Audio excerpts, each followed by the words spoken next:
কাবার করো দেখি কি বলে।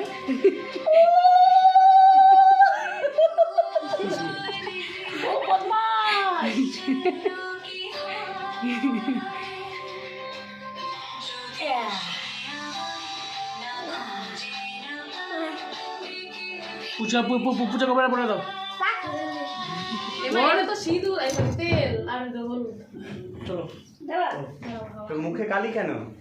ওই যে আমার মেয়ের কাজলের টিপ বোধহয়। হ্যাঁ কাজলের টিপ।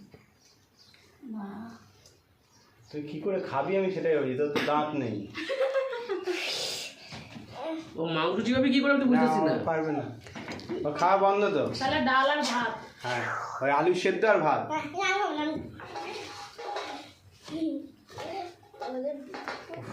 মামা